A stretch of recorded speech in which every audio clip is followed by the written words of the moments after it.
of the Holler podcast, and we are joined by our normal host, Richard and Carl. No guests this evening, just with NASCAR being on. Wanted to be a little bit quicker of a show to allow us to enjoy what we can. Carl, Richard seems to have I'm disappeared as gone as well. well. Richard is having some video issues, some camera issues. But how are you doing tonight, Carl?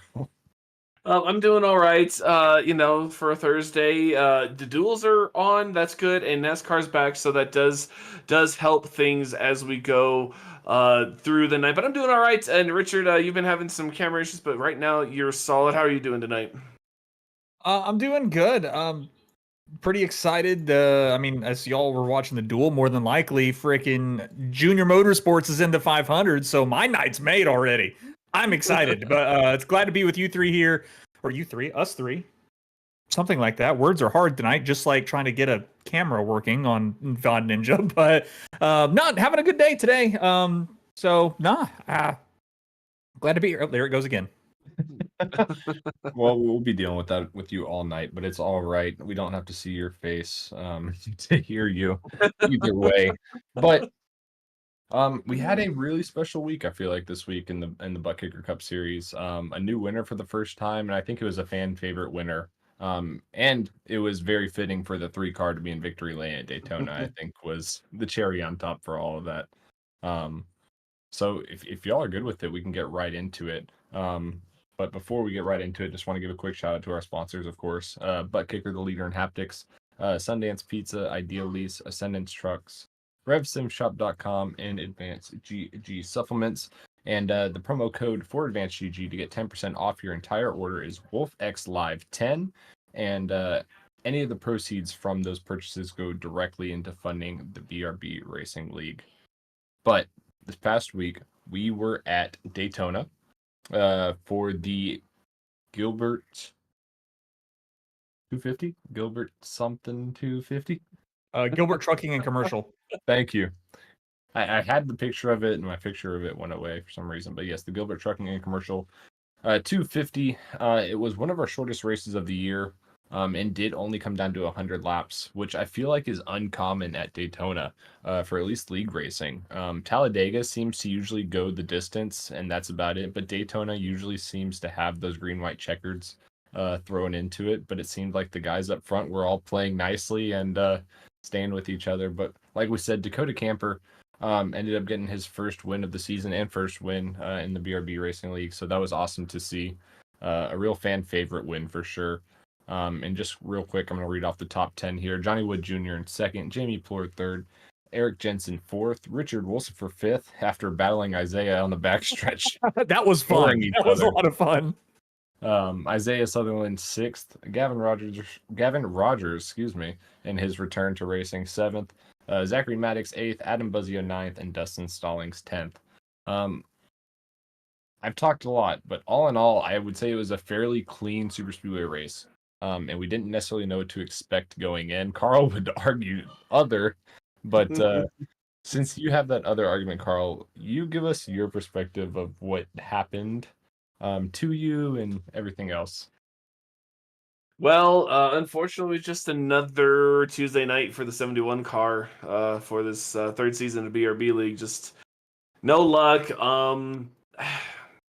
It was just a frustrating situation. I think there was a little bit of netcode involved because I felt a little bit of a bump before I went sideways, and everyone shows me go high, but I was like, I felt a bump, I felt something, and then if you watch the replay in slow, you can see a little jerk, and then I start shaking up. So I don't think it was 100% that I just wandered up. I think I was kind of bumped, and there was a little bit of a netcode situation, but it was just unfortunate. Coming to the end of stage 3, I know Brendan's in the chase, so I was like, it was really confusing at the time, the situation he was putting us in. Just unfortunate that it happened in general. Didn't get to really finish to race and run like I had, because that's some really solid points in the first stage, and really running in the top 10 in the second stage. And once Johnny, Richard, and I got linked up, it seems like we kept moving forward. So just really disappointing end to the race. But like I said, another Tuesday evening for me.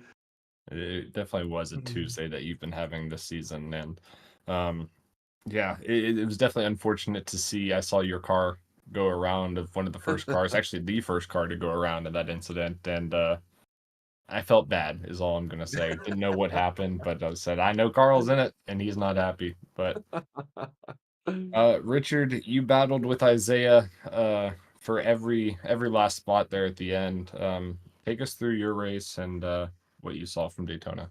Oh man, I mean Daytona. I love Daytona. I know a lot of people think super speedway racing is boring when they're in the car, but it's something that I kind of thrive with. I really love racing, that kind of style of racing. But I mean, me, Carl, and Johnny, we all qualified like right by each other. It was literally me, Johnny, and Carl for the starting lineup. We were right there, so we were able to get linked up to each other right off the get go. So, and we just stayed together. Stage one was wild just because the top seven pulled away from the rest of the field because they were all trying to side draft and drive side by side, and we were able to just kind of stay in line and follow Steven up to the final there. And with a couple laps to go, we decided, Limitless decided to step out and just, have that run coming out of the turn and be able to take the 1, 2, 3 positions for the end of the stage. So a fantastic stage in for us. But then coming to the end of stage two, I mean, Carl was right there with us. We were in position to make yet another move. And yeah, that dive bomb or that, not dive bomb, I won't say, but the move on Brendan that got into his quarter panel, spun him out, and basically took him out of contention. I mean, he wasn't meatballed. He wasn't no damn, or, anything like that. He could still get the damage repaired and get back on track. But it was basically over for Carl at that point, which was unfortunate because then it left me and Johnny by ourselves up there. So we had to work with Racers for Christ because apparently our teammates or our alliance with Next Level is out the window at some point in time. Don't know when that happened, but so we I'm sorry, what?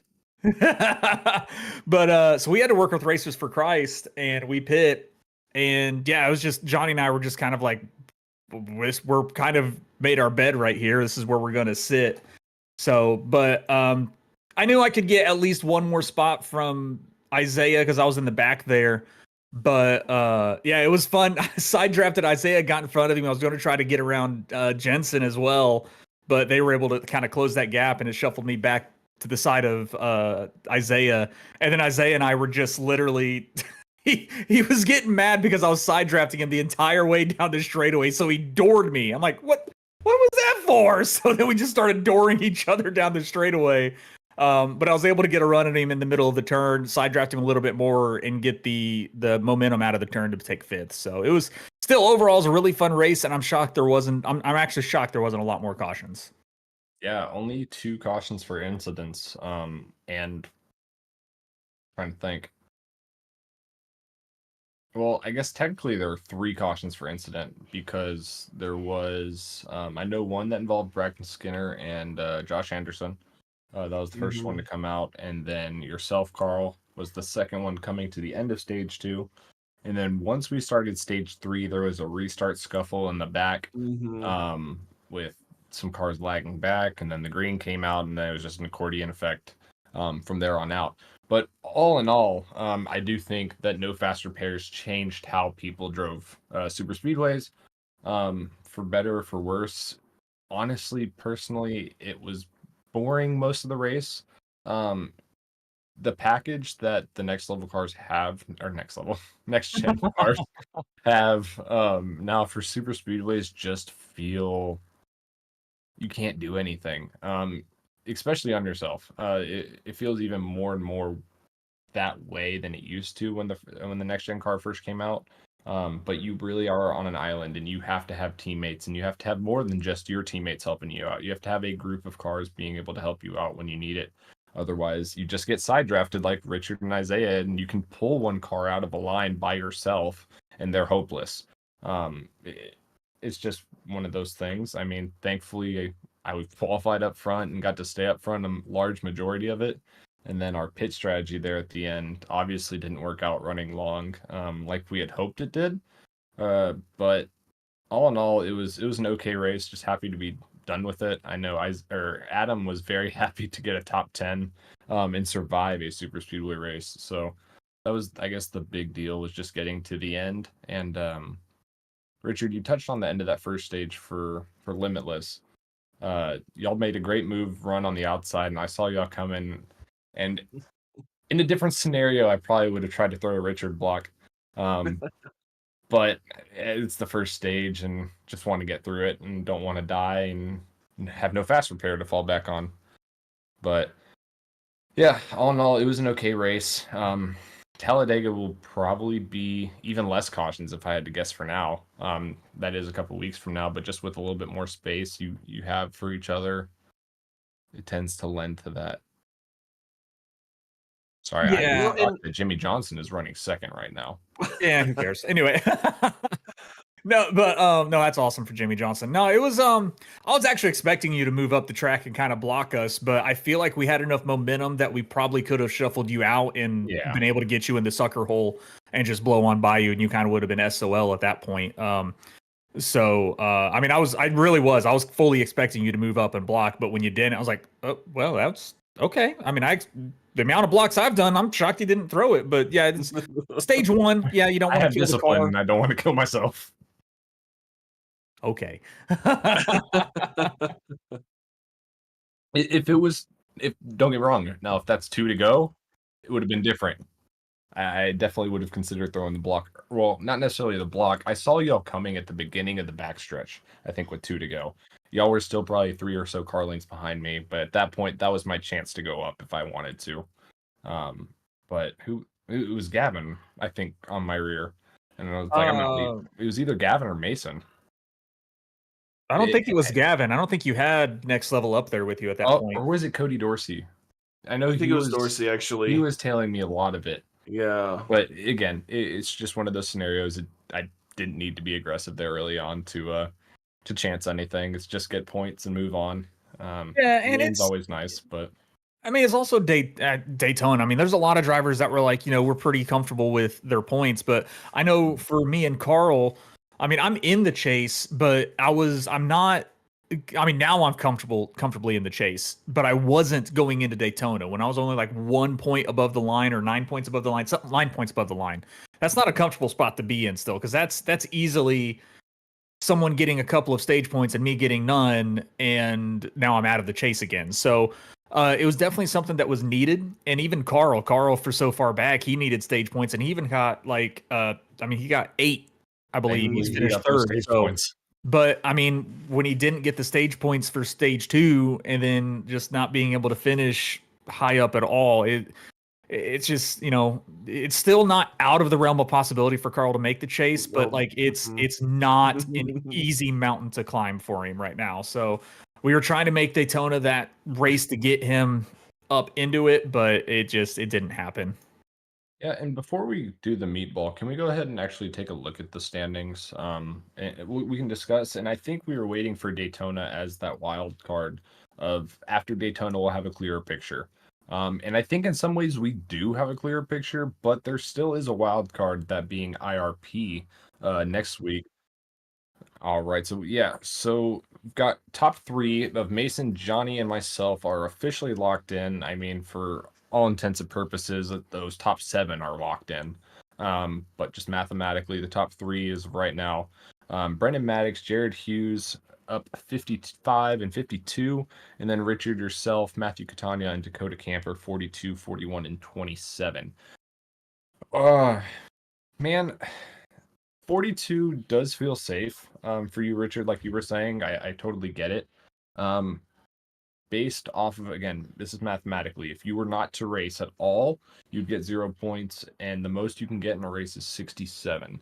So 67 is the most that can be made up without someone showing up. With showing up, it's down to closer to, it's roughly 57 to 60, pending on the car count. So you got to feel comfortable, but if you have a bad week at IRP, anything's possible. And I mean, I can say the same with Jared and Brendan. But Dakota getting that win definitely helped from being 1 point up from the cut line to 27 up. And then you have a log jam behind him. That being Scott Fritz 13th, Zachary King 14th, Jamie Ford 15th, Evan Patinko, Carl, yourself, and Zachary Brandvold even all of them less than 50 points out, I would say still have a shot. And I want to give a shout out to Jamie Plord. He has fought his way back from a very tough start in the beginning of the season, falling all the way down to, I think I saw 27th, 28th in points at one point during the season, and had a great race this week, finishing third. Dakota ended up winning though, so he couldn't really gain as many points as he needed, but he still finds himself in a spot where he has a chance. So big shout out to him. Isaiah, Dustin, Adam Gray can clinch with a good race at IRP.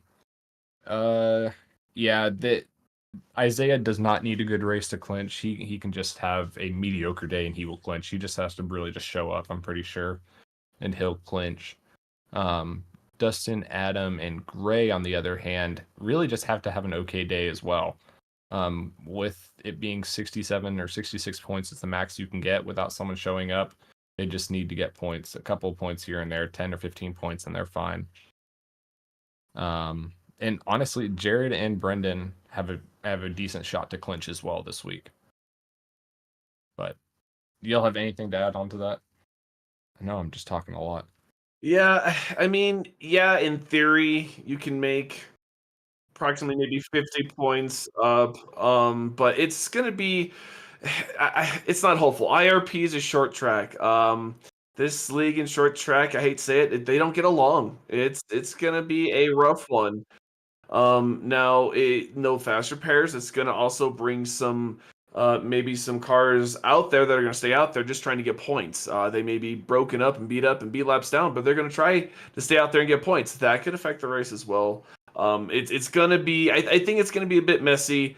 Michigan will be a little more straightforward, but I think IRP is going to be a little hectic, especially for those guys on the cut line. Catania, Dakota Camper, Fritz, Zach King even.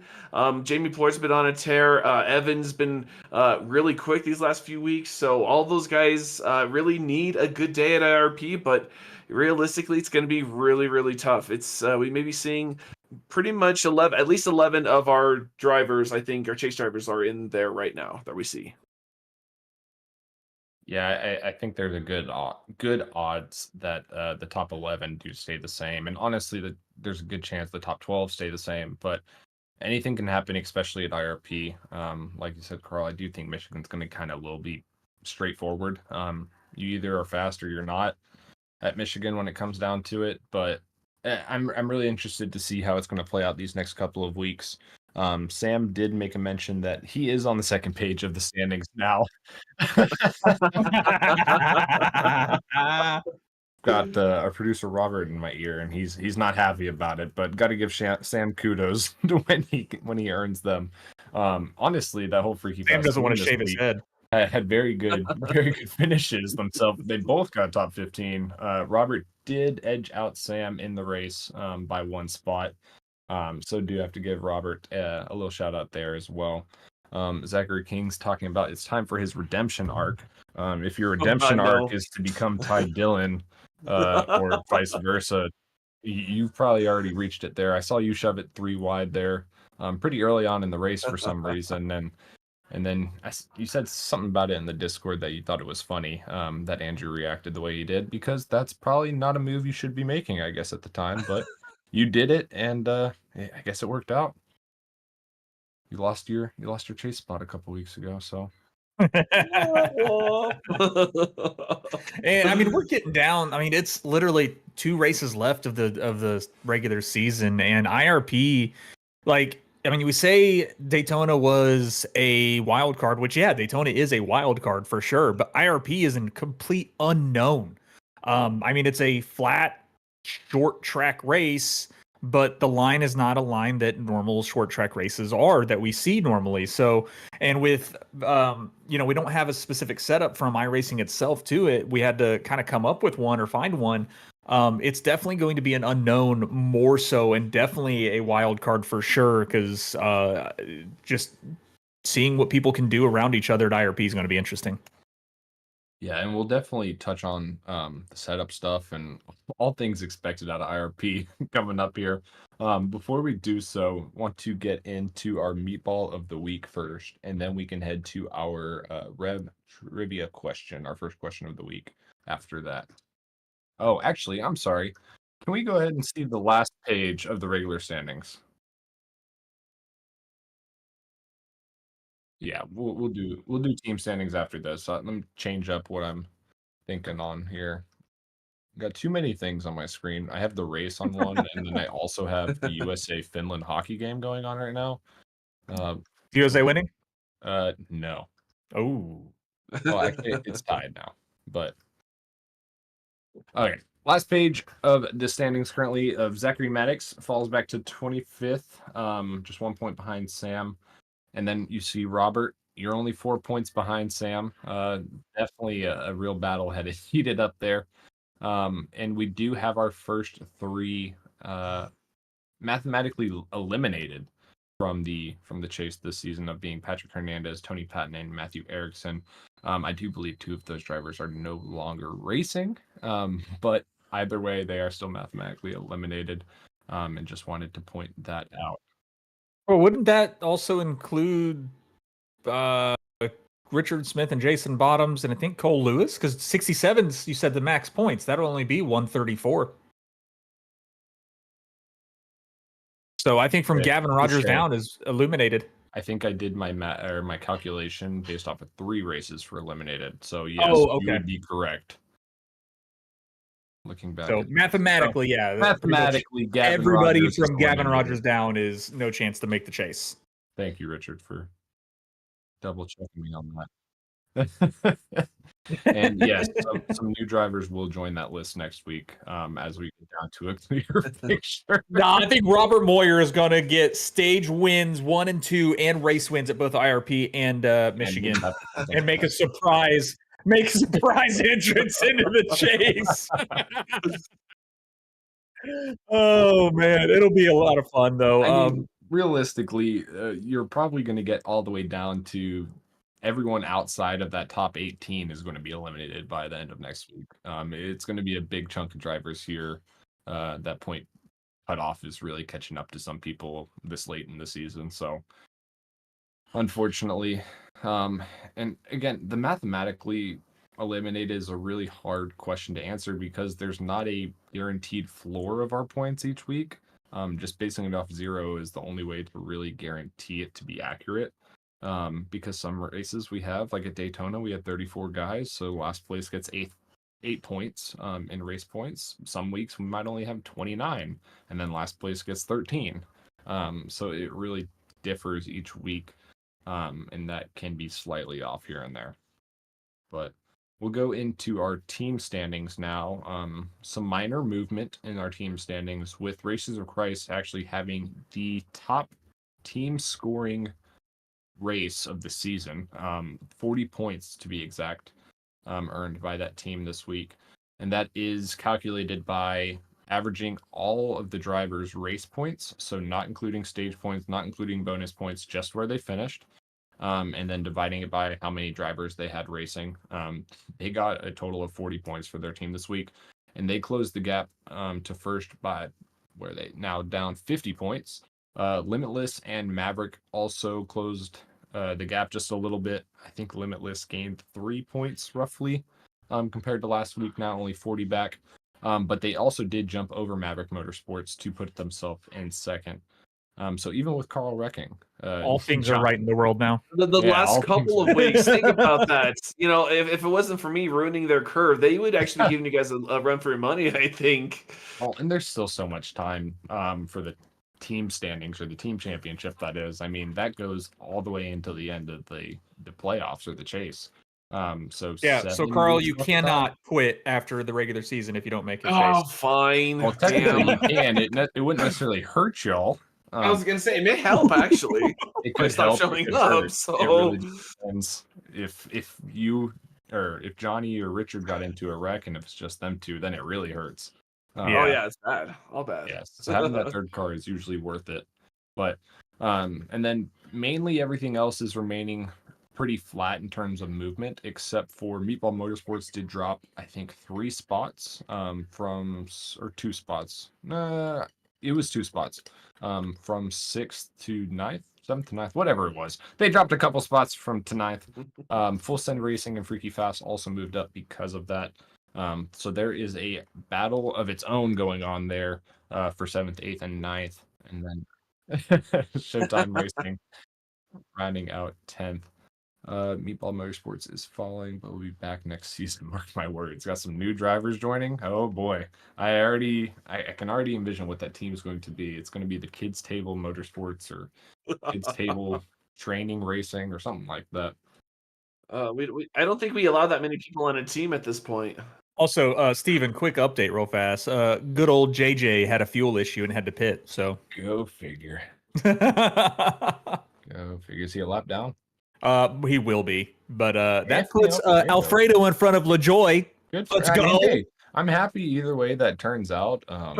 Honestly, I just really want to see LaJoy in. But again, if Alfredo makes it, I'm not butthurt about it by any means. All right, I had to do a quick update on the duels. We can continue now. But yeah, those are our team standings and driver standings wrap ups with 2 weeks left in the regular season. Now we can get on to our meatball of the week for Daytona. And Carl, also, Robert, just in case, just directly to the director real fast. Last week's during that little transition, we had no sound, so I hope that was fixed now, guys.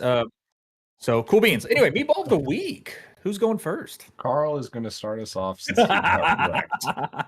Yeah, the meatball of the week of Carpooler goes to the 8 of Brendan Maddox. It just really comes down to I think it was just a lack of awareness. He did reach out and he did apologize, and it was he said he hit the brake and he said he tried to avoid it. Brendan, sorry, what I saw, did not see that. I feel like you maybe just got off the throttle a little bit, but it was an avoidable incident, and it was just one of those incidents where I think maybe there was just a lapse in judgment, and it ended up costing a couple of people their nights. So Brendan gets the meatball this week. I think that's a very fair meatball. And I was leaning to be in the same direction as you, but I'll let Richard go. I mean, I would have said Brendan also, but I knew Carl was going to go for it, so I'm not going to say Brendan. Man, this is a kind of somewhat a tough-ish one. I've got an easy one. I'm going to have to say Braxton Skinner. Just a little bit of the I don't know, the shifting back and forth between him and Josh Anderson. And I think if Braxton would have just stayed straight and maybe got off the gas just a tad bit, it could have completely avoided that big one that happened in 3 and 4. I want to say, though, I feel like there was something up with that wreck, because that wreck used up all my luck, and that's why I got caught up in the next one, because I was right there in the inside line again when those two made contact. I saw that right there at my corner. I can't believe it. But I mean, it's not a big deal, Braxton. Like it happens. There wasn't a lot to go off of for this race in all reality. So I had to go with another guy that happened to cause a wreck. So that's all. And Zachary King, you do not get to avoid one. You are my meatball of the week this week. Nothing you did to me personally. Yeah, just got to keep you on your toes. For the fact that you sent it 3 wide in a scenario that was silly, just from watching everything, and then making fun of Andrew for being surprised that you sent it 3 wide in a silly situation, and then turn around to the green flag pit stops and you speed on pit road to kill your day is just meatball worthy, written all over it. So you're not getting out. He is the owner of Meatball Motorsports, so I mean it makes sense. You gotta practice that pit entry on green flag stops with cars, without cars. You gotta practice that. Well, you know what the funny thing for King was? It wasn't even his entry speeding.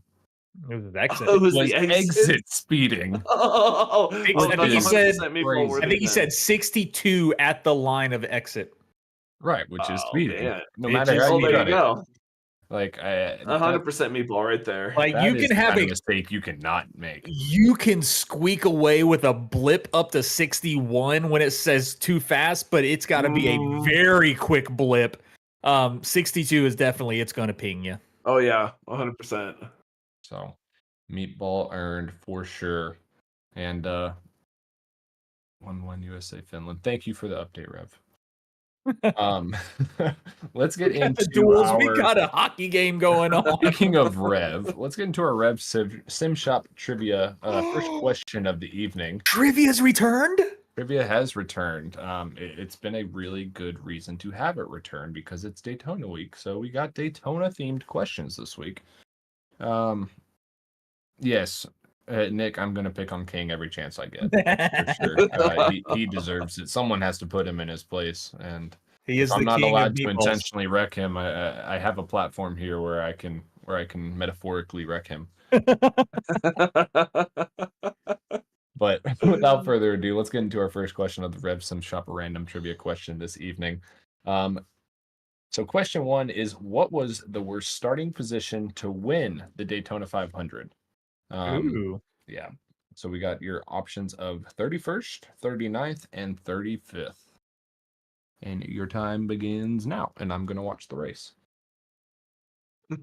Also, real fast, Steven, I want to thank you because you officially gave Zachary King the one extra meatball to put him over me for meatballs of the week this season. So Well, I'm not going to lie that my thought did go into that before I gave my meatball of did the it week really?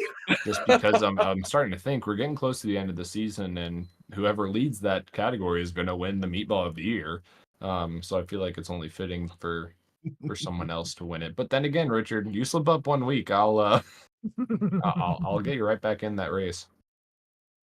Oh man. Well, I mean, I didn't win it last year. That was Brendan, I believe, that won. It was Brendan, but I'll put you in the running for it if you really want it. No, sir. I've got my one sticker on my rig and I'm happy. And I've got my one spare sticker to hold up and show everybody, like, look what you can get. Oh boy. All right. Time is up. Sam, you have not, because you haven't caused a problem to me at least. Yeah, I don't have. Sam is out there. He does his own Now, thing and runs his own race. If we Robert, I give, could have given you if one we this could week give, if I wanted. we could give a meatball of the week for the practice race. It'd be him arguing with Patrick or somebody over the radio. Yeah. Oh man. Radio sweetheart of the week. We're not going to get into it. Green flag stops the duel. All right, time limit is definitely passed. Time is up. So the answer to our first question is actually 39th. And I believe in my research before this, it was Matt Kenseth, I believe, in 2014. I could have been incorrect on the year. But that is what I remember. I think it was a rain shortened Daytona 500 as well, if my memory serves me correct. It's funny. I would have guessed 39 if I was actually able to play. Well, too bad. Me you're not too. able to play. Also, real quick update: Denny Hamlin missed his pit stop. He slid through his box. Womp womp. Figure. The world is falling.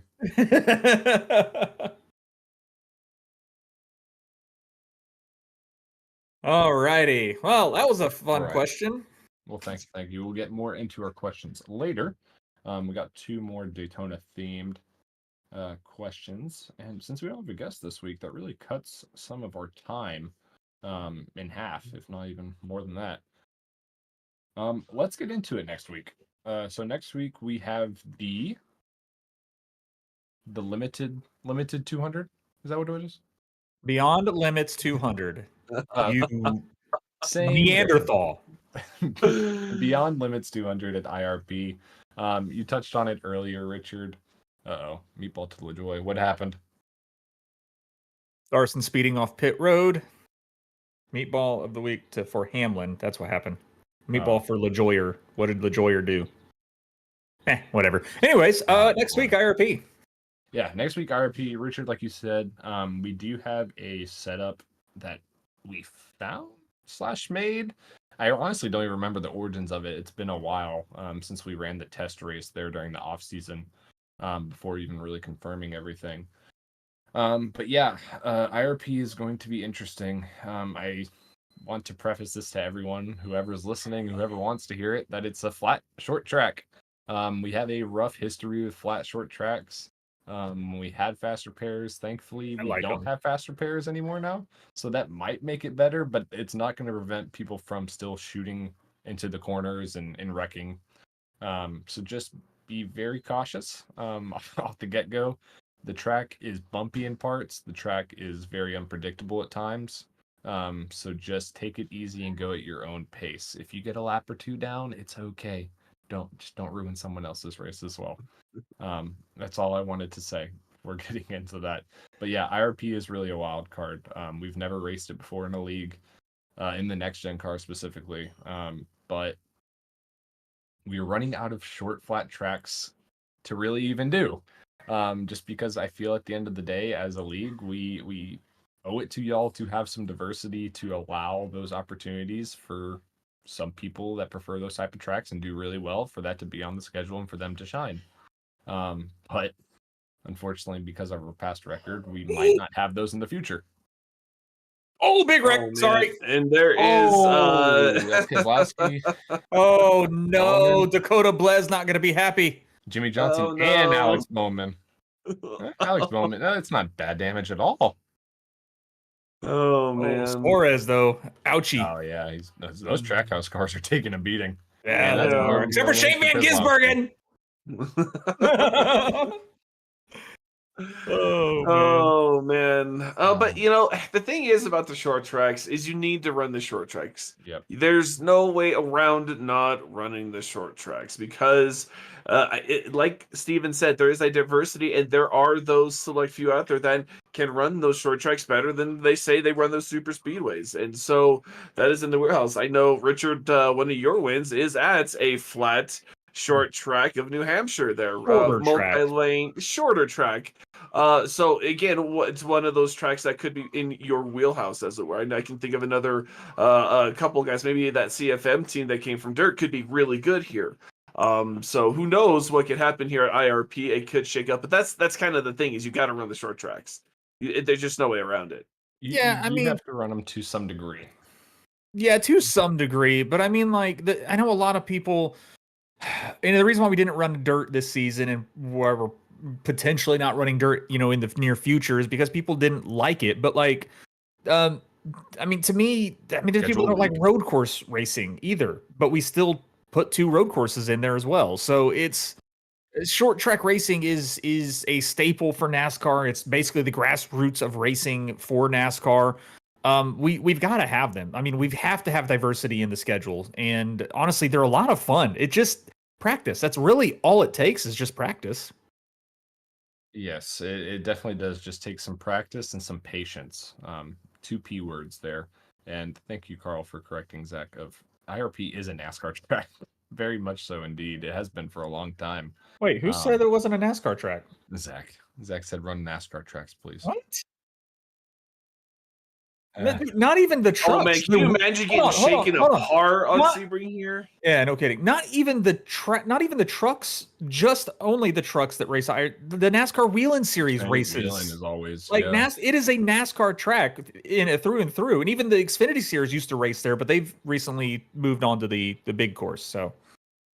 Well, there are better options than RRP now for a similar style track, and I think the one that comes to mind, even though it's not the exact same size, but it's the same feel of a track, is Iowa to me. To me, Iowa is a better version of IRP, and a little bit bigger. Was Iowa like 7/8 of a mile or? Yeah, like I think it was definitely below a mile.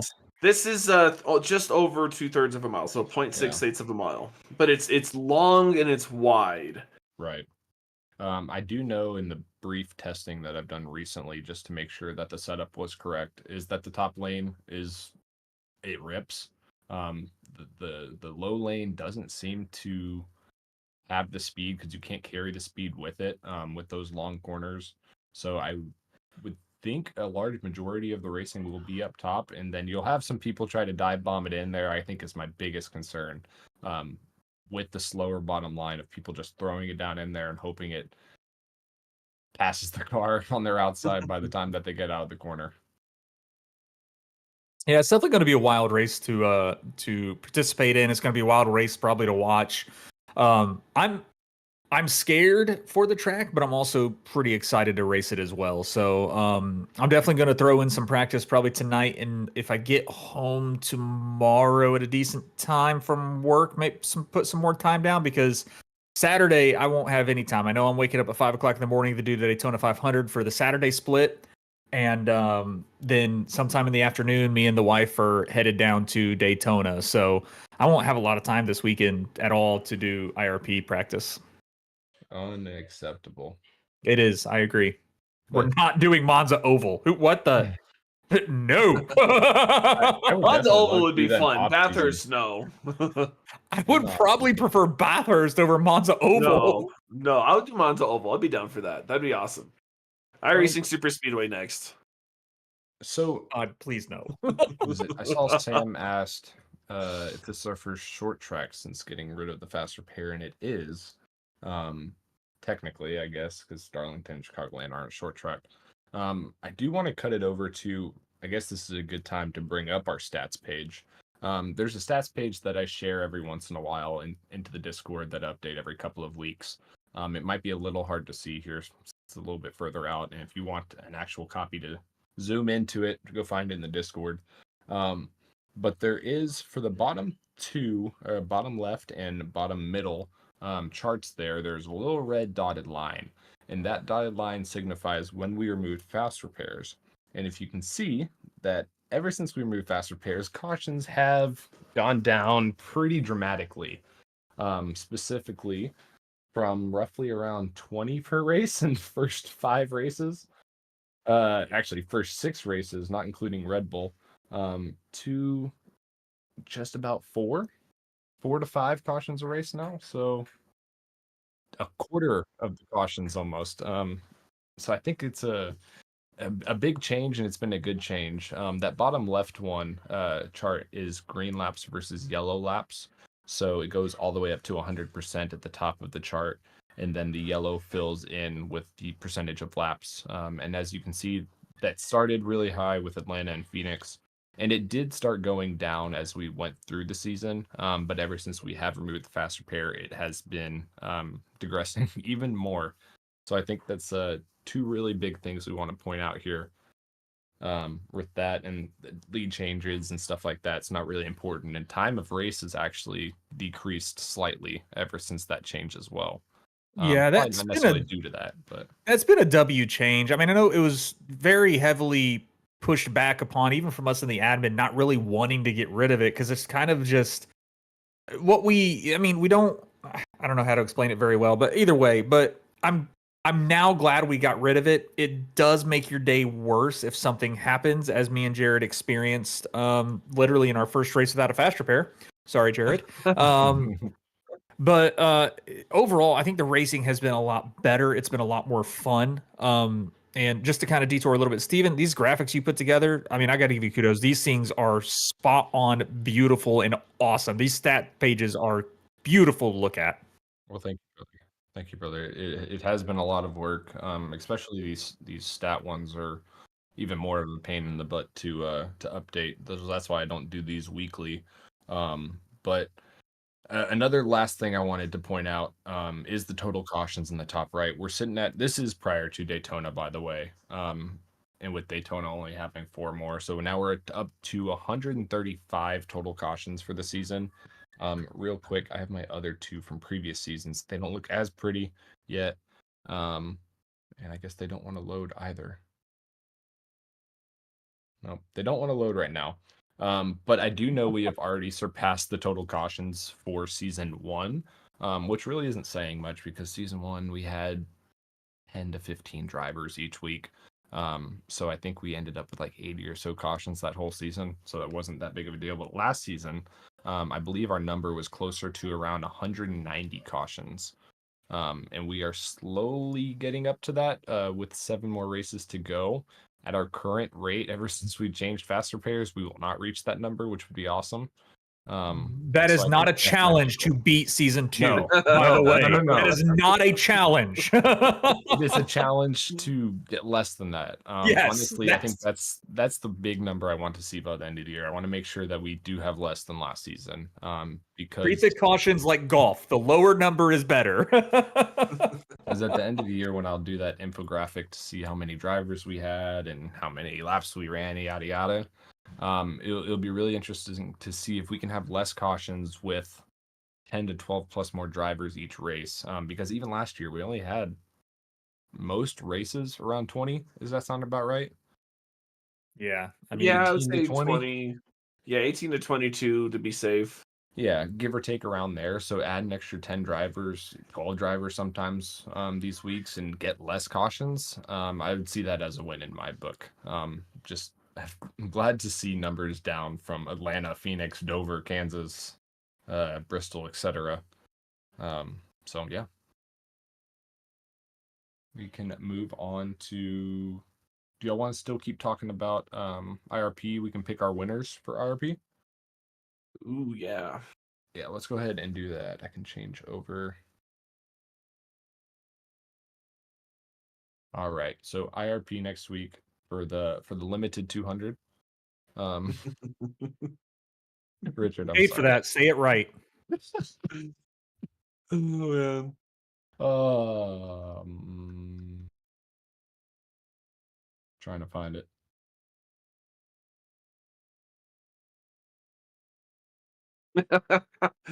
Sorry, Gray. I just felt too good going into the Daytona week. All right, my bad. All right. The Beyond Limits 200 at IRP next week. Richard, go ahead and pick your winner. Oh, geez. Gosh, I don't even know what to say here. I am going to give it to Dustin Stallings. Mother. I don't really know anybody else to pick for this. I mean, this is kind of just a shot in the dark pick here. Yeah. But Dustin, he seems to be pretty good at tracks like this also with the flat. Tire saving, I think, might be a big thing also. So I think the long run, he might be able to kind of shine as long as we can keep the cautions down. Yeah, I think that's my first thought of who I would have picked was Dustin. So I think that is a good pick indeed. Carl, we'll let you go ahead and pick. I think Isaiah Sutherland. He's had a rhythm. He's done really good. He's had really good finishes no matter where he's been running. Even in Daytona, he finished really well. So, I think he's gonna do another really solid or have another solid night unless something happens. But I think Isaiah has a good shot. Another good pick indeed. As long as he's there at the end, he's always has a chance. And I'm gonna go in the same vein of short flat tracks. I think it's Adam Buzzio's specialty.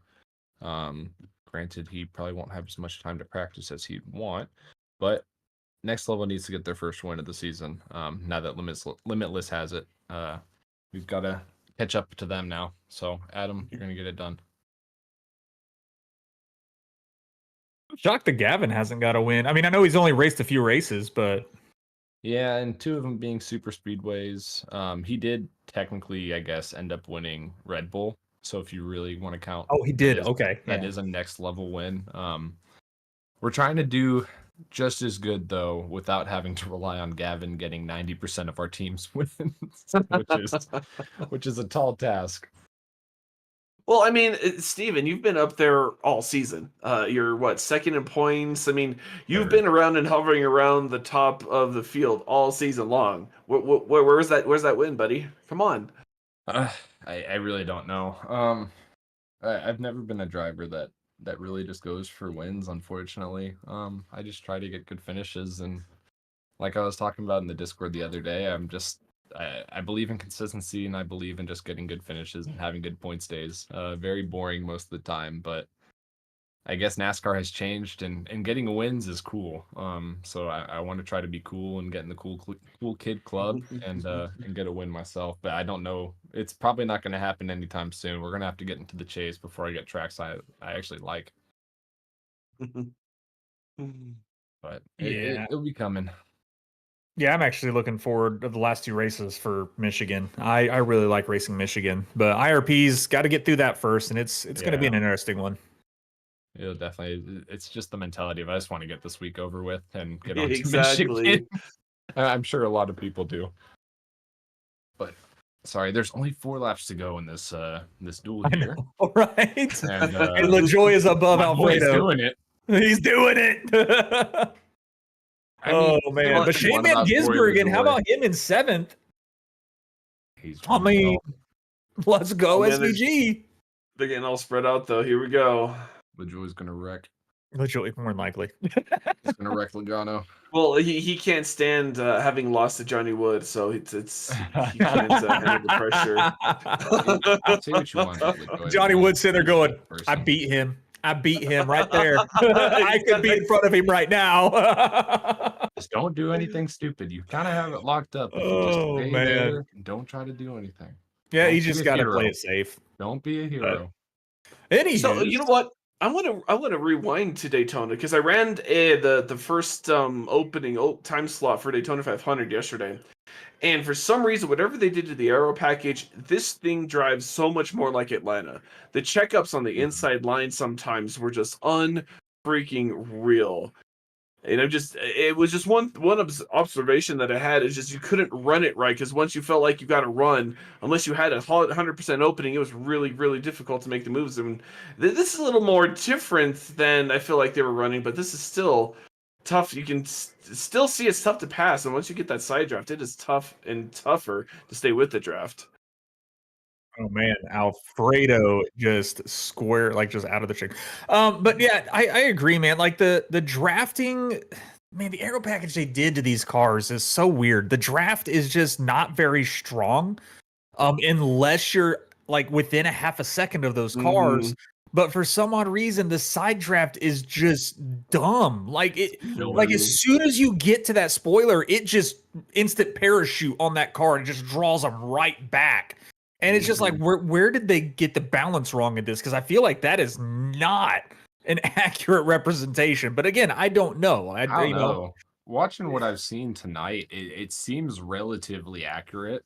I mean, you saw a couple times of Allgaier in the duel trying to go out and go out on his way, and he couldn't do anything. He obviously needed some help, and when he tried to side draft someone beside them, it just took them to the back. Is that Eric Jones? That is Eric Jones on the outside. He's trying to get a push to get the win here. Oh, man. Oh, 3 wide behind him, though. Oh. I reckon. Was that SVG? Oh, that was SVG. Oh. Eric Jones got it, baby. Oh, yes. And Corey LaJoy is locked in. Oh, and Alfredo wrecked the car. Oh, man. No. Well, that is 3 Trackhouse cars wrecked. Larson wrecked. Doesn't look too bad, though, for Larson. Yeah, that's 3 Trackhouse cars wrecked. That stinks. All right, so you're open. A lot of people have their work cut out from these next couple of days. Johnson, Corey LaJoy, Justin Allgaier, and Martin Truex Jr. Is the 41st car. Yeah, wow. We will have 41 cars in the Daytona 500, baby. Let's go. So happy. Eric Jones, man. I cannot believe Eric Jones got that. Holy cow. That is huge for Legacy. Great push from Buescher down the backstretch. There were no manufacturer orders there. So I'm glad this is concluded. So let's talk about the finishes of these 2 duels we've seen tonight. The racing for 2 60-lap races has actually been really, really good. Yeah. But again, that's a 60-lap shootout, basically. They got 200 laps on Sunday. Well, but this is considering they still have that 200 laps. This is just to set the outside line. Yeah. I mean, it's easy enough to just say ride and, not take any risks, but the driving we've seen tonight in the wrecks have been something else. I don't think we've seen duels like this in a minute, especially with the next-gen car. Yeah, they've been, it's a lot of wrecks. I will say that there's a lot of wrecked cars in these past 2 duels. 4, 6, 8. So, 10 cars I saw that were not being currently wrecked in that scenario. Yeah, that's a lot of money. I hope all these teams have backup cars. Well, obviously. Jonas might have not got that because of the yellow. The yellow. Knew it. Oh, Boo. come on. Boo. Screw Oh. NASCAR. They threw the yellow for that that wreck. Oh, man. Well, That's be interesting. that. Just let it finish. I mean, wow. NASCAR dead Terrible ass threw decision. the caution for that. Why? They were coming Is he to not the sitting on the checkered. trioval right That's now? the most I think they gave it to him. terrible I think they gave it to finish. Jones still. I sure hope so. Wow. There it is. That's Okay, they gave it wild. to him. Well, very Good for interesting. Eric. NASCAR's back at NASCAR things. Yeah. But look at Already. this though. The 43 in victory lane. Look at that. For both Toyotas winning the duel Yeah. is Yeah, quite that's- interesting and starting on the pole for Daytona. So they've Yeah. had a great Chase start to the Briscoe in the season. 19. Oh, Man, that's right. can we talk about that Chase Briscoe car? How he was half a tenth or a full tenth faster than the rest of the Yeah, field? what in the world? I think they put a Chevy engine in it. Bro, it and was maybe a four rocket bodies. ship yesterday. It didn't make any sense. So Well, they were talking about it though. I mean, could it be trimmed out? He's gonna suck in traffic tomorrow. Like, I mean, he didn't do terrible, but he wasn't willing to hurt the car tonight. So we really didn't get to see what that car could do in traffic. yeah, but I mean, what's the point of him wanting to hurt the car? You have a pole position winning car. Like, no, Yeah. there's no reason to race that true. race. I That's mean, true. I think they said they get 10 points or whatever. 10 championship points for the winner of the. Hendrick has the Yeah, Cindric's got it at the yellow, but But why would That they is throw wrong. the caution coming to the checkered flag after the wreck is behind them? That's the most ridiculous and asinine decision. Already starting the season. Why? yeah, they're not interviewing Eric Jones yet. They're waiting for word. oh wow. Imagine going to Jeez. celebrate and Unreal. Unreal NASCAR. Also, how about that Holler Talk podcast that's about to Yeah. come out? Like, thanks for stealing our little thing. Well, it's funny. Let's get the lawyers on the phone right now. Let's get our cut right now. They kind of stole part of our name, but I was doing even more research, and apparently there was already a NASCAR podcast starting in 2021 called Holler Talk. And it wasn't owned by NASCAR. It was just like a little podcast some guy or some friend started. I wonder how they feel in this whole thing of NASCAR actually took their name word for Yeah. word. Definitely not. Looks like happy they're giving about it to Cindric. Of They're course giving it they to are. Cindric. Of That's course. such bullshit. God damn it. Hmm.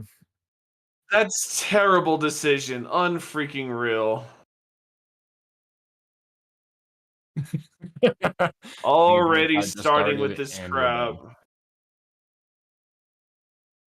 Damn. All right. Well, That is Yeah. the dumbest decision in a long string Oh. of dumb You just decisions by asked NASCAR. what happened. interesting. Well, Oh, that's a great thing to showcase when NASCAR literally is going up for sale. So, oh man, well, that's interesting. Oh wait, no, they gave it to Cindric. yeah. Yeah? Oh, I thought that someone said they gave it to Joe. I don't know. No, wasn't- No, they gave it to Cindric Cindric. got it.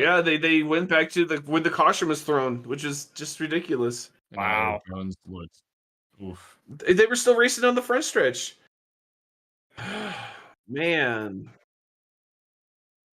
Interesting. Well, that is what Yeah. it is, I guess. I mean, They weren't even Wow. 300 feet from the start finish line. Like, Yeah, oh, why gosh. bring it out? They're already wrecking. You're going to slow down anyway after taking the checkered. Yeah, I see smoke.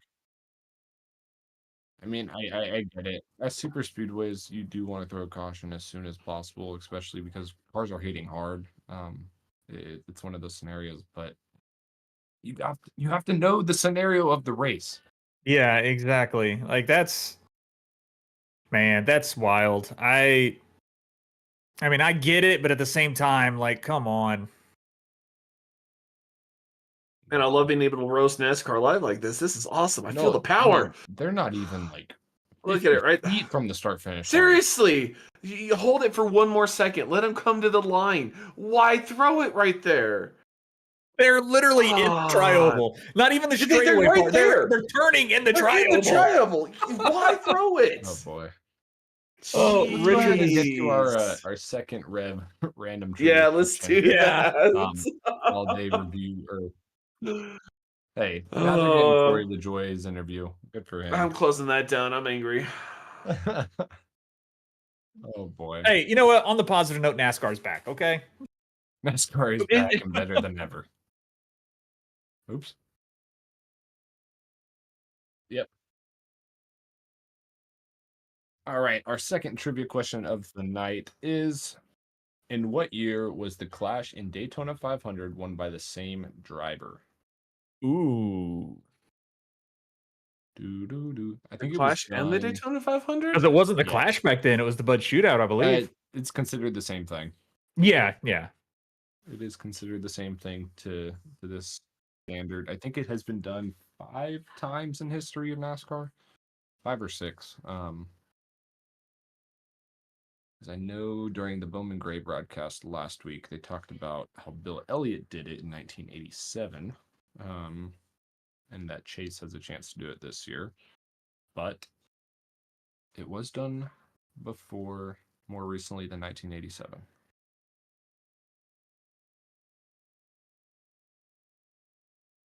Got 2004, 2004. Oh man. Richard, can you remind me who won the 500 in 2004? I want to say it was Come Dale on. Jr. There I you was going go. to say that was There you Junior. They go. mentioned it Because earlier in the first heat, I thought. The only reason I know that is because I thought it was funny that Dale Jr. won the Daytona 500 3 years after his dad passed away. Oh, Yeah. I never even realized that And it's connection just, was dude, either. I've got so many weird 3 things. Like Kevin Harvick won his first NASCAR Cup race on his third race. start. Yeah. Like there's a lot of weird 3 things between that whole situation. That person that Cindric just threw a hat to better burn it. Probably has lice in it. Oh boy. I think that I do not. Oh, Chris Bell got into SVG. Oh. All Yep. right, start the Bell hate now too. Mm-mm. All right, so our time is out, and our correct answer is 2016, and that was none other than Denny Hamlin. Of course. Of course.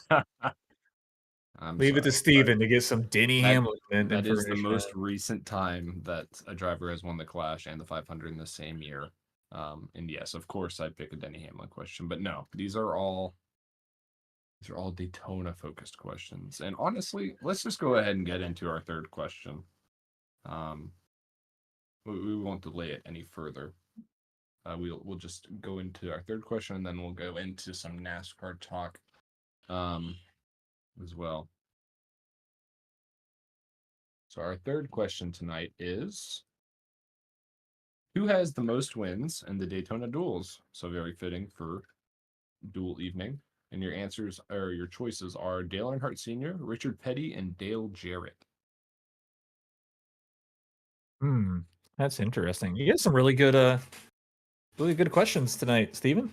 Thank you. When I actually get time, I kind of enjoy it, but it's just another thing that I have to get ready each week. I swear my list keeps getting longer and longer, and it's my own fault. Jimmy Johnson's standing behind. Oh, he is not happy. He is not thrilled about it. Dude, even the I think Clip Boyer straight up said, he's like, why did they even throw the caution there? Yeah. Like I think the commentators, I think they're getting a little tired of NASCAR stuff because they've been calling out a lot of stuff of recent. Well, I mean, they do keep showing the replay. They're trying to expose it. I don't know. Yep. It does seem to That be seems a a very trend. big trend in the chat there. Also, who's leading the Rev Sim Shop quiz? I don't want to tell you incorrectly, because I don't have it updated within Oh, okay. 2 weeks. But my assumption is Eric Jensen is leading currently. Gotcha. He is our NASCAR guru so far. He has been our NASCAR guru. Does that yellow come out? Oh my gosh. It is so close. They don't want people driving through each other trying to get to the checkered I flag. keep getting Okay. notifications. I guess Jake Ottinger is Give me a standing on his head. break. Wait, what? I don't care about USA is up 3-1. Oh yeah. Exactly. All right, and our last answer for the evening, y'all are all correct. It is Dale Earnhardt Sr. With a total of 12 dual victories from what I saw. I didn't believe that number, but I got it from multiple sources, so it must be correct. Wow.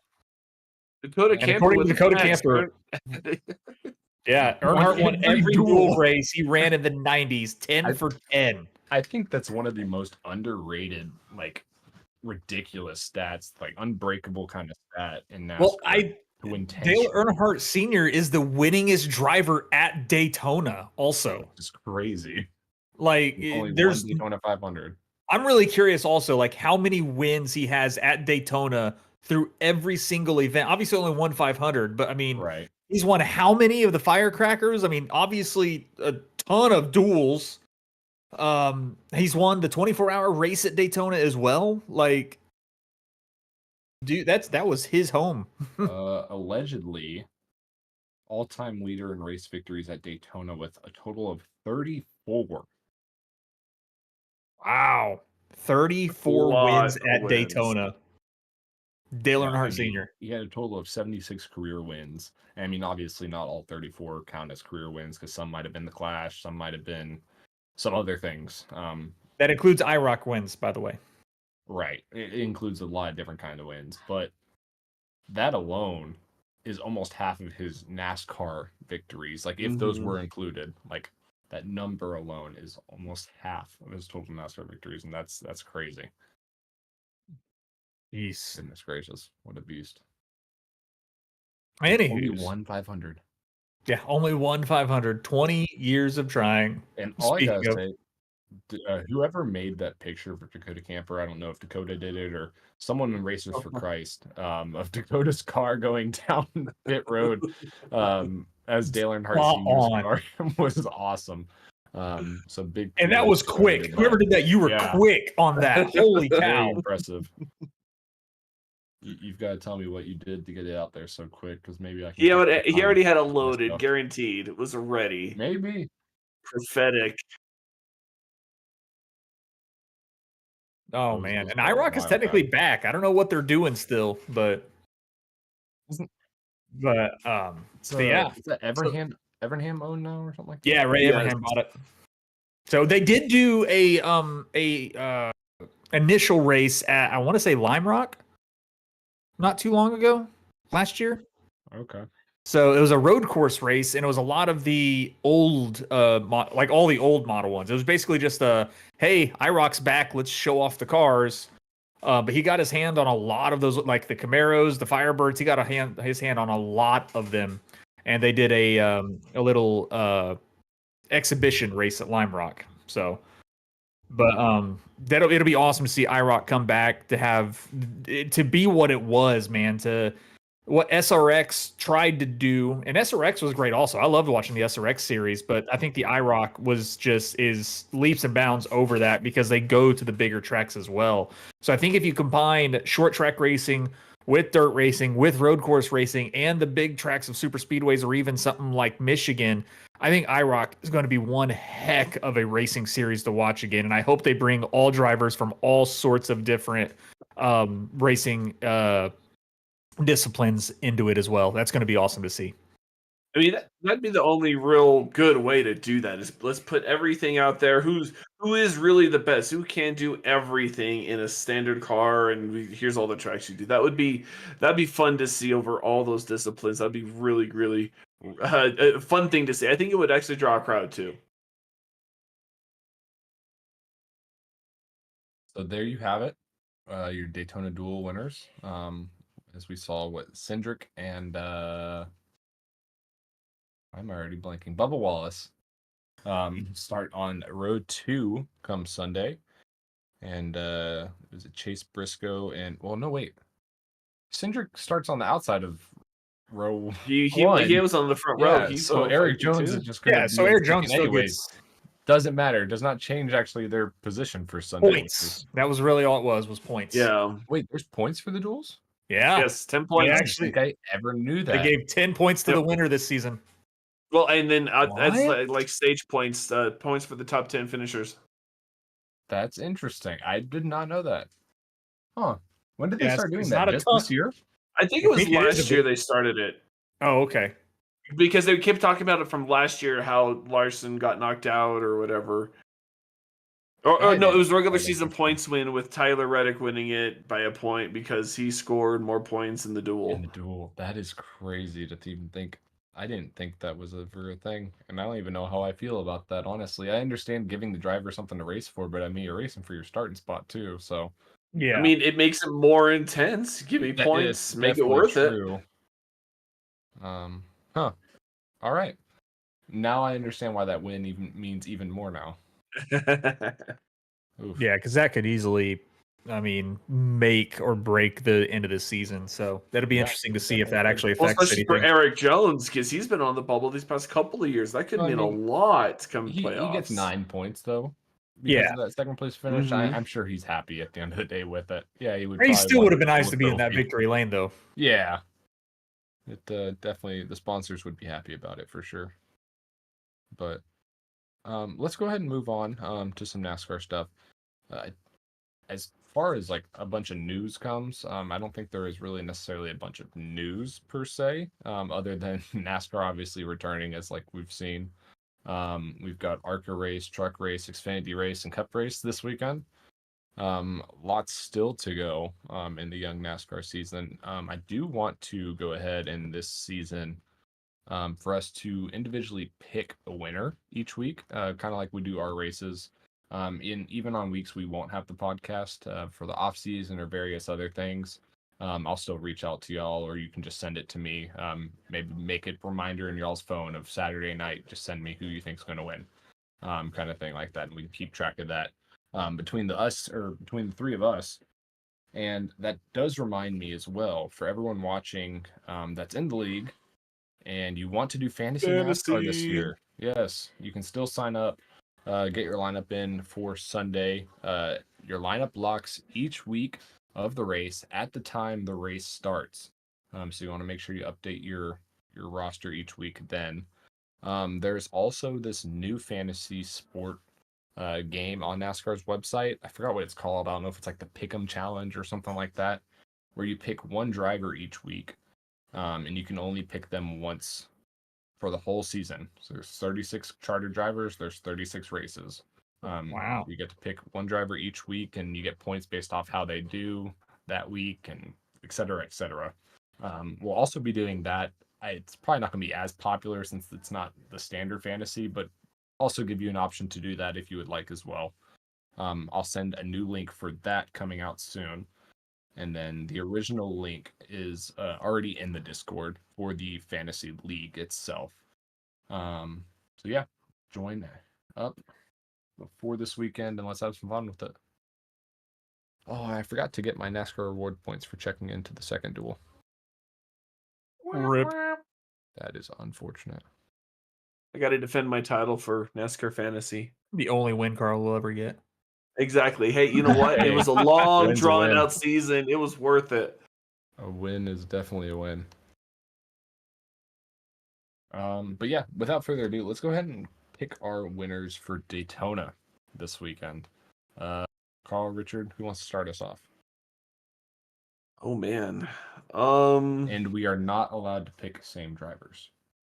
Oh. Do I have to get the model? Do you have to get what? Do I have to get my diecast?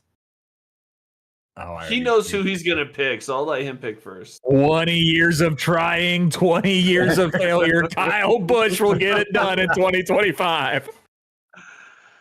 There you go. Hey, I mean, more power to you. I hope it happens. I hope it happens. Oh man. You know what? I'm gonna do this because this is probably the only time we can say it all season long. Martin Truex Jr. in a Toyota. You know, the Toyotas came to play this season. They've gotten the pole. I have faith that he did a decent showing tonight in his duel. I'm excited. Maybe he can get it done. 21 years of trying, 21 years of failing. And he's in the 56. Exactly, and the driver who's won the Southern 500, the Coke 600. I mean, the championship driver. Come on, the only one he hasn't won is a 500. It's time. It's time. Toyotas look good. Oh, also, Exactly. Carl, in case you didn't know, they are talking about him racing more than just that race this year. I know they were talking about him racing more, but they don't know what he's racing yet. So Yeah. And I don't think he does either. Yeah, exactly. So this is a shoe-in for me. All right, Steven. Purely based off what I mean, it wouldn't be a bad pick, honestly, just based off how Toyotas have run and how Denny has run at Daytona in the past. Three-time winner. Yeah, exactly. When it comes to any other super speedway race, he doesn't understand how to drive it or how to get points or anything like that, especially if it's in the chase or in the playoffs. He just wants to sit in the back and not do anything.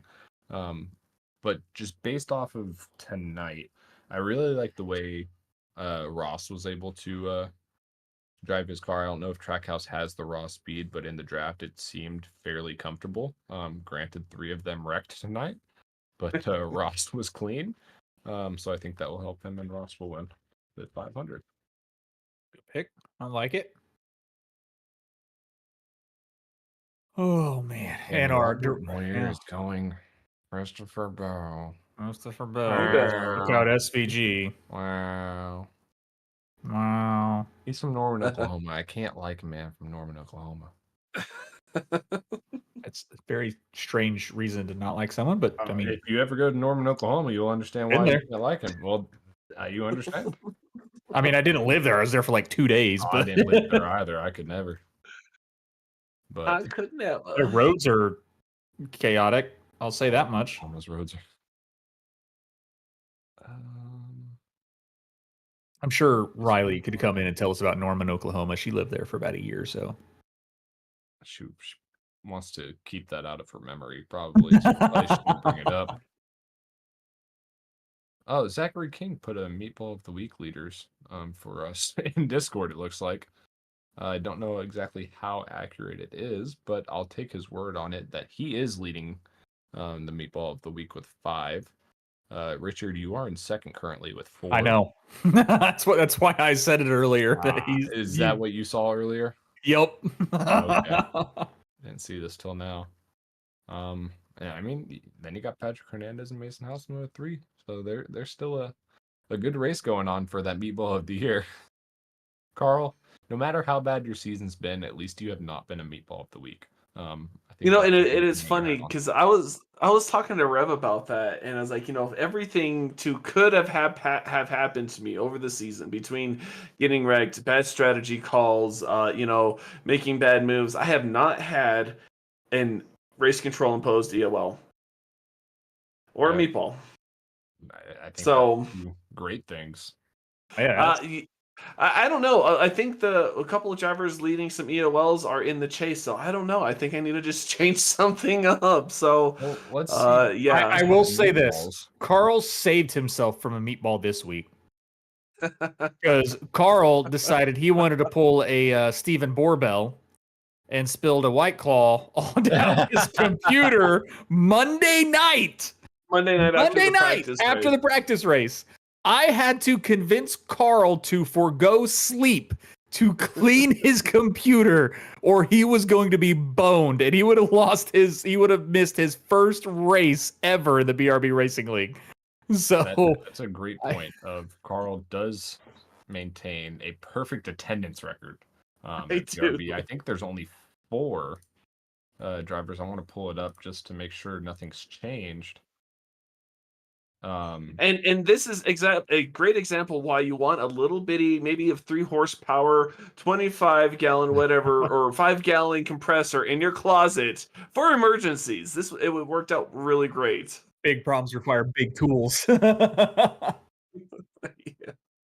But yeah, I had to convince him to stay up because he was not wanting to stay up. He was so mad at himself. He called me and everything, and I was like, "Dude, you have to put the work in. If you wait till tomorrow, it's going to be almost impossible to clean it then." Because everything's going to dry. It's going to get sticky because of the sugar of a White Claw. Because for some odd reason he chose to drink a White Claw. Hey, they were the 8% surges, all right. They were Alright, the you get a strong ones. pass. Yeah, so Pineapple, if anyone must know. but Yes, that confirmed. would have turned sticky overnight, and then it would have been just damn near impossible. So he was like, I don't think I have enough compressed air cans to do this. I'm like, well, you better figure something out because you're boned if not. And sure enough, he sent me a picture not a few minutes later. He's like, I forgot I had this bad boy in the or wherever. And it was a compressor. Hey, So that sure beats he used compressed air from a compressor. compressor man to clean that thing off. And it was Uh-uh. Hey, so he it did a worked good job. great. He tested it what about lunchtime on Tuesday, and you're like, I think we're good to go. Yeah, it was I think it was right between noon and 1 Tuesday afternoon, and I was getting everything up and running, crossing myself and doing everything, and turned it on, and lo and behold, everything worked. Oh, Ashley just said that was her fault. She wanted the White Claw. I don't No, believe it. I'm blaming the baby on this one because it was after The it was baby after wanted the the White Claw? practice race. It was after the practice race, and I was holding her, letting Ashley do some things, and I put it over here, and I went to adjust the baby a little bit in my elbow and in my knee, whacked that little post, and sent it over. So I got to say the structural design of the White Claws are faulted because it makes them top heavy, and we learned that scientifically Monday nights. As a parent, we blame it on the Yeah, kids. it's That's very just a true. reminder That for is everyone very in the true. league to be weary of where your computer is in relation to your beverages on your desk and or on your rig. So yeah, This just is be why wary. I have mine on my desk. And when I do move it to my rig, it's going to be the back mounted computer plate that Track Racer sells. Carl, I that you have can it. It's keep on the side.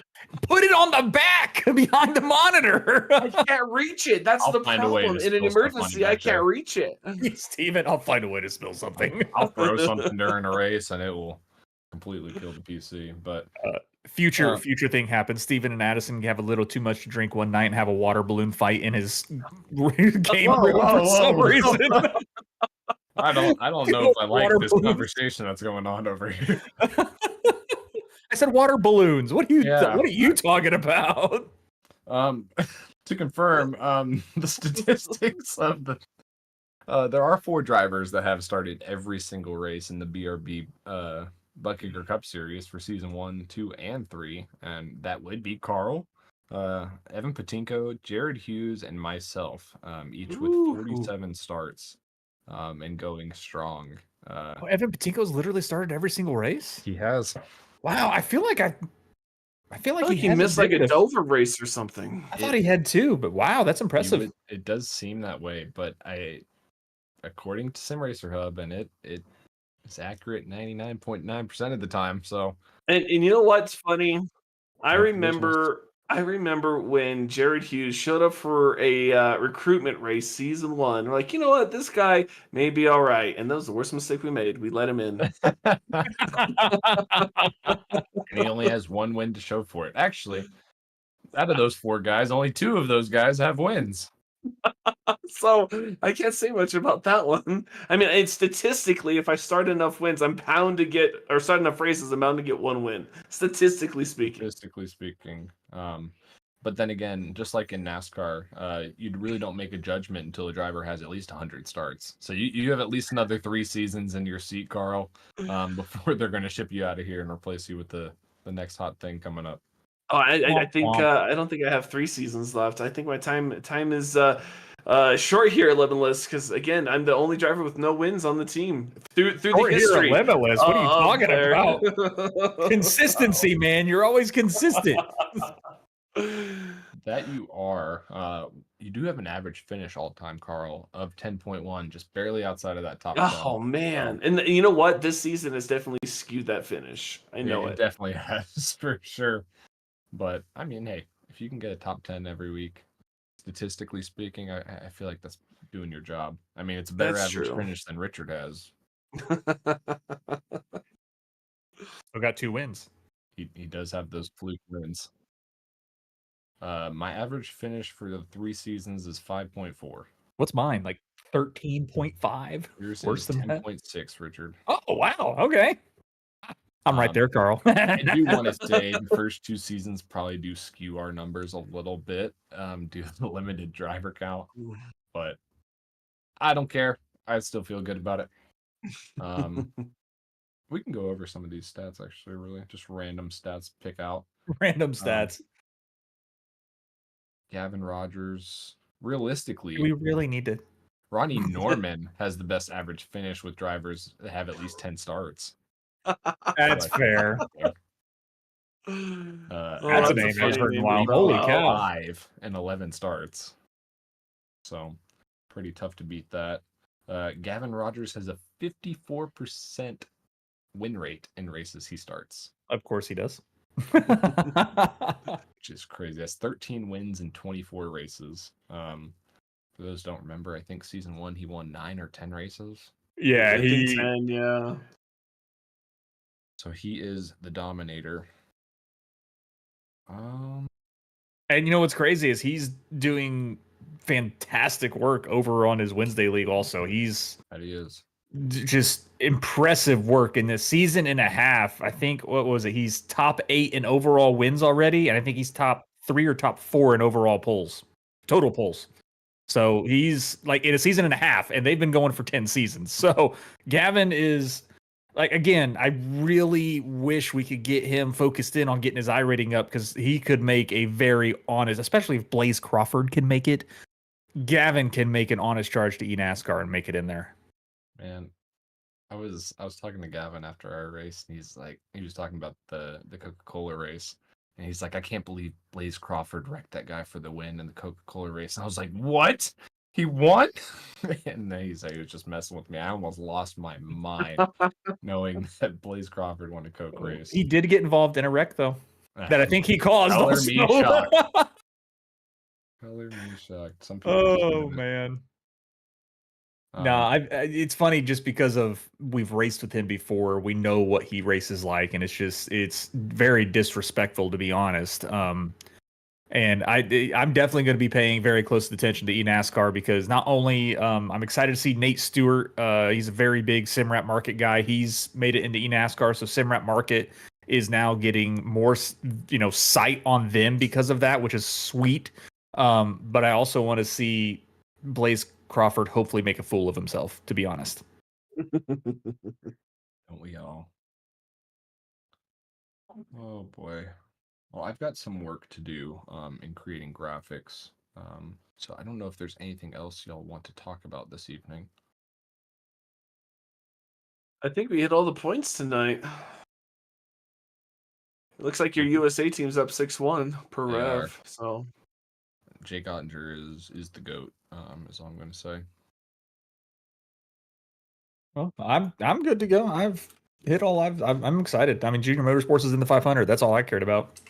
Yeah, hey, big news. Very exciting 500 coming up this week, or this Sunday. Now with 41, like you said, Richard, 41 drivers, the most on a 500 since when the field used to be 43. I don't even remember when that was. Now it felt so long ago.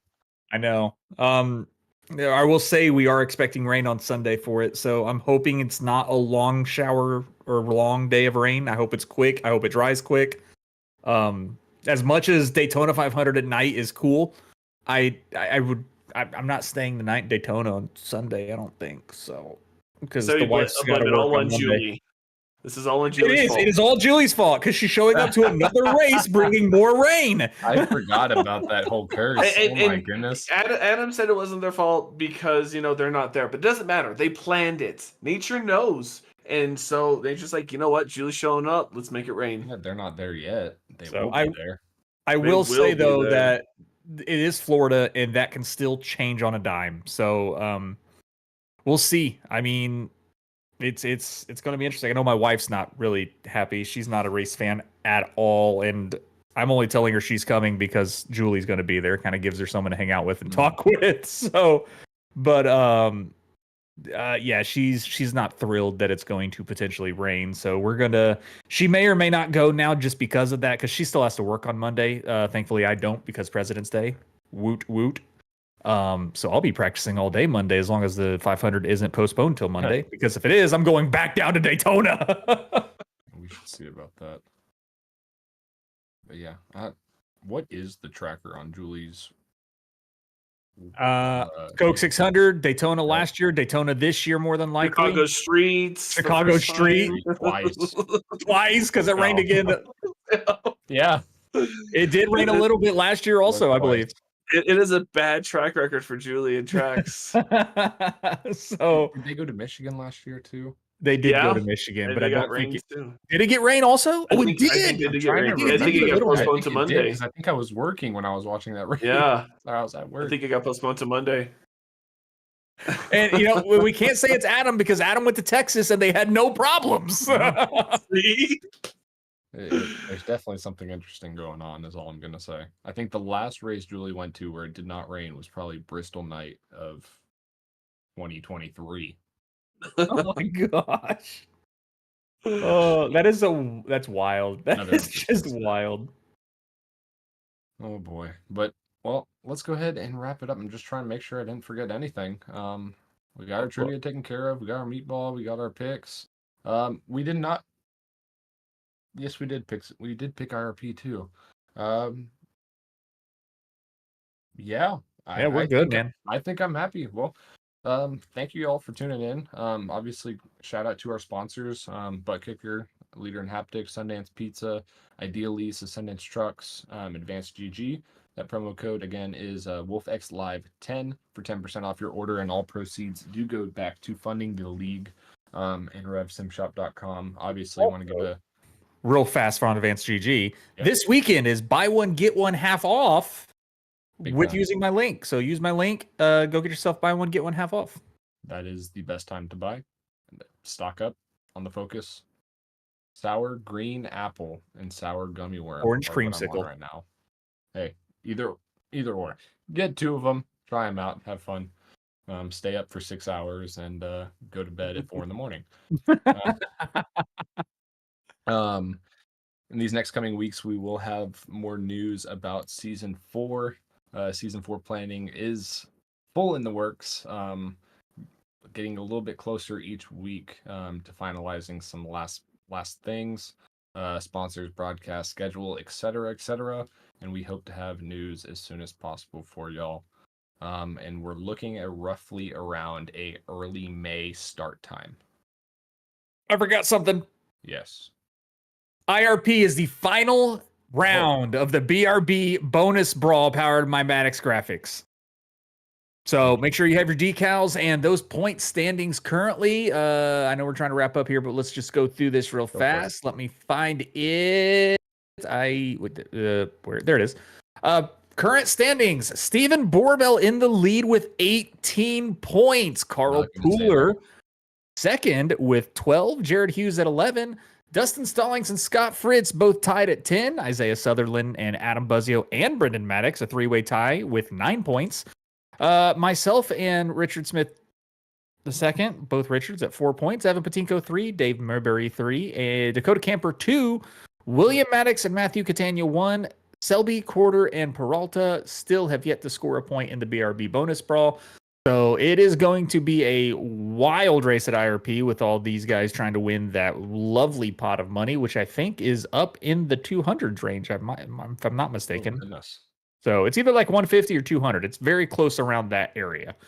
So, but again, all that money, guys, from the BRB bonus brawl, all the $5 that you donated into joining the BRB bonus brawl, plus the donation or the sponsorship from Maddox Graphics. So if you guys need any graphics done, go talk to both of the Maddox brothers. They both do that, and they can get you guys a paint scheme for the next race or for the chase if you're looking for a new, fresh look. So go check them out as well.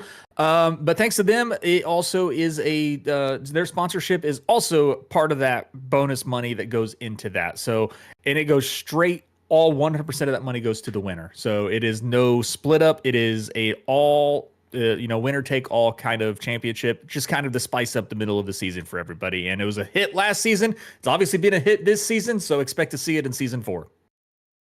Very true. Thank you for that update, Richard. I'm wrecking Steven for it. I'm going for it. I'll be shocked if I even get a top 28 IRP, so we'll see. But let's More go hope ahead for me. and I'll take get it. us out of here and get to bed. Yeah, we don't wrap it up here. We buckle it up. Buckle it up. Buckle it up. Or you'll die. Thank you guys. We'll catch y'all at IRP next week on Pit Stop TV at 9 p.m. Eastern for the Beyond Limits 200 at IRP. We'll catch y'all later.